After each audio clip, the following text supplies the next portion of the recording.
Beberapa bulan yang lalu, Bosman sudah mengatakan bahwa perang melawan globalis ini masih panjang, masih lama dan memerlukan daya tahan atau endurance yang panjang. Menghemat tenaga, menghemat amunisi, dan cerdik merupakan langkah yang dibutuhkan. Bukan pinter loh ya, cerdik. Pinter itu bisa hafalan di sekolah, itu pinter. Mengikuti ilmu yang diberikan oleh guru, oleh dosen di kampus, itu pinter. Kita sekarang juga pejabatnya orang pinter semua. Saking pinternya cetak uang dibilang inflasi. Ngutang asing itu benar, bergantung dolar itu benar. Lalu kerjasama dengan negara komunis yang penuh tipu daya dibilang benar. Dan bergantung pada investasi asing itu benar. Dan genre berpikir begitu saat ini berkuasa mutlak mengatur negeri ini. Jadi yang di atas tinggal gampang, cuman bagi sembako sama kunjungan-kunjungan. Itu pinter pejabatnya namanya. Pinter minteri atasan, sama pinter bodohi rakyatnya. Sementara yang dimaksud cerdik di sini adalah street smart, orang yang memakan pengalaman hidup yang keras, makan jalanan, terantuk-antuk hidupnya, namun mantulnya lebih tinggi dari jatuhnya. Di atas orang cerdik ada lagi orang bejo atau orang beruntung. Nah, lebih enak lagi gabungan keduanya sebagai pemimpin. Sudah bejo, cerdik lagi, itu baru pantas jadi pemimpin yang mengatur perang melawan globalis cabal. Oh iya,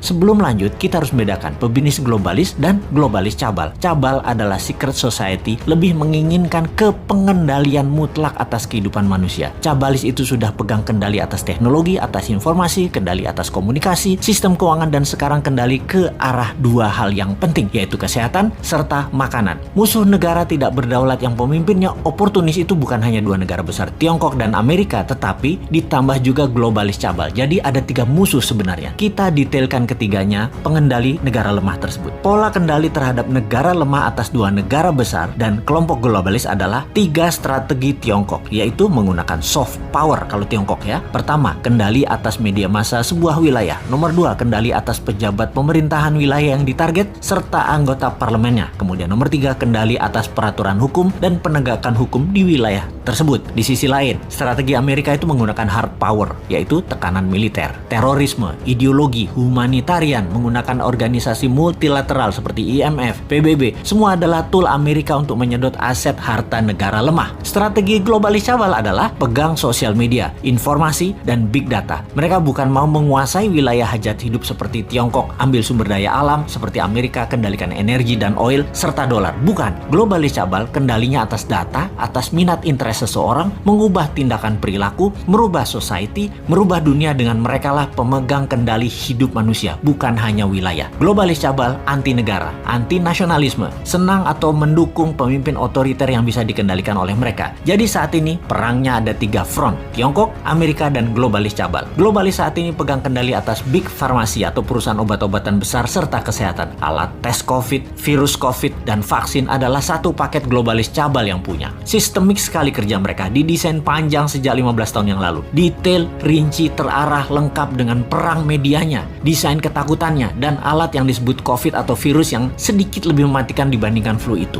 Bahkan vaksin buat para petinggi big farmasi atau elit globalis cabal beda dengan yang dikasih ke masyarakat. Pastinya yang di masyarakat itu mengandung merkuri.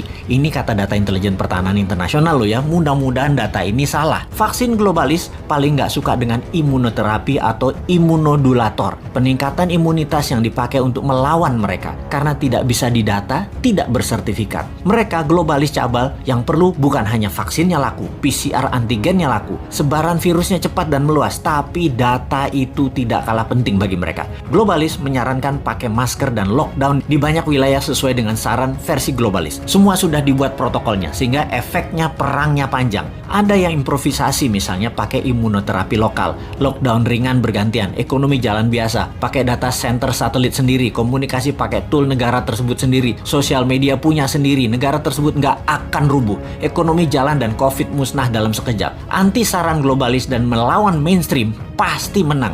Itulah kenapa di tahun 2019 pertama-tama video Bosman muncul, kita mengingatkan perang yang akan terjadi di tahun 2020 dan tahun 2021 dengan akhir kalimat bertanya, sudah siapkah Indonesia? Untuk apa? Untuk punya Google sendiri, punya Facebook sendiri, punya satelit komunikasi sendiri, punya data center sendiri, punya Twitter sendiri, punya TikTok sendiri, punya begituan deh. Ini kira-kira maksudnya. Hanya di tahun 2019 awal tersebut kita menginformasikannya pelan-pelan, muter-muter bersanepo gaya bahasa pengandaian dan indirect language.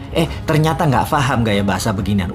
Jawa Timurane bosman metu tak sikat pol saiki. Faktanya perang pandemi ini panjang, 2025 baru bersih. Dan bukan karena virus solusinya, tapi natural herd imunitas solusinya. Terpapar banyak dan sembuh pakai imunitas diri sendiri, dibantu booster multivitamin dan mineral. Kemudian perang apa lagi yang akan terjadi? Yaitu perang cuaca atau climate war. Sudah sejak tahun lalu dimainkan. Dan kalau yang ini Rusia ikut bermain. Selain globalis cabal Tiongkok dan Amerika di belakangnya negara sekutu, terutama G7. Mulai nyadar sekarang di mana-mana hujan juga banjir. Kata-kata puitisnya adalah bagai hujan di musim panas.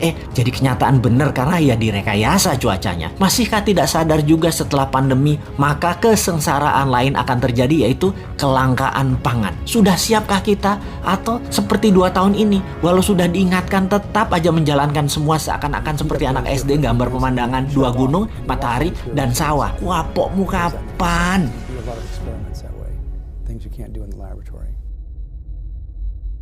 First time I visited HARP, I didn't even know what it was. I went to HARP as part of a physics club, the Society of Physics Students. I was a student here at the University of Alaska Fairbanks, and HARP at the time held an annual open house event where the public could tour the facility and talk to the scientists. HARP is a facility to study the ionosphere region 60 miles out into space. And that's a region where there's not much density. The air is very thin, mostly plasma, which means electrons and ions. When I saw this facility and saw how unique and interesting it was, and so when I decided to do my PhD thesis research using the HARP facility itself. HARP stands for the High Frequency Active Auroral Research Program. The federal government spent about $300 million. It's the most exquisite of its kind in the world. It's currently owned and operated by the Air Force Research Lab. And they have other priorities. They've done some tests over the years. Now they want to go do other things. So it's become a bit of an orphan sitting down there in Kokona. The U.S. has the lead in the world in this area. It would be a shame to give that up. The other facilities aren't nearly as flexible or as powerful. And HARP can do science that the other two can't. There's a chart that compares all the heaters, including air receiver. You can see that it's quite a bit more powerful and more flexible. It's an instrument that allows us to make small changes to the ionosphere, and then we can measure the response of the ionosphere in the upper atmosphere to the changes that HARP is making. Scientists have categorized the various layers of the atmosphere. Most of the weather that we experience occurs in the troposphere. When we fly in commercial aircraft, we're generally flying at the top of the troposphere. Above that is the stratosphere, and above that is the mesosphere, and above that is the thermosphere. And the ionosphere is basically part of the thermosphere, which extends from about 80 to 100 kilometers altitude all the way up to about 1,000 kilometers altitude. And so the ionosphere is generally what we refer to as the partially ionized portion of the thermosphere. It's too high for weather balloons, and it's too low for many satellites. And sure, we can launch rockets through the ionosphere too, as we do at Poker Flat, but those are very fast but expensive experiments. The reason why we care about the ionosphere, particularly for radio communication, is that radio waves, when traveling through free space, behave differently when they travel through a region of charged particles or plasma. The ionosphere is basically a partially ionized plasma, and so one of the things that can happen to radio waves that travel through a plasma is that they can be bent, their polarization can change, they can be absorbed. And since so much of our lives is really dependent on radio communication, either communicating to satellites or for navigation with GPS, which is also communicating with satellites essentially, or over-the-horizon communication or over-the-horizon radar, it's really important for us to understand how radio waves are affected by the ionosphere, and in some cases how radio waves affect the ionosphere in the case of HARP or other powerful radio transmitters. A lot of us realize how important it is, how powerful, how significant the facility is. So we're trying to figure out ways to keep it alive as an active scientific tool. Why would it be beneficial? I can't speak for the applications, but it's a mystery to solve. We can think of the ionosphere as a natural plasma laboratory, the conditions of which are difficult to replicate in an actual physical laboratory. And so this is just another way of learning about the world around us. Because if the Air Force shuts it down, by prior agreement, they're required to remediate it, which means they have to go back and turn the land back into the way it was before they started. they'll have to bulldoze the whole site away.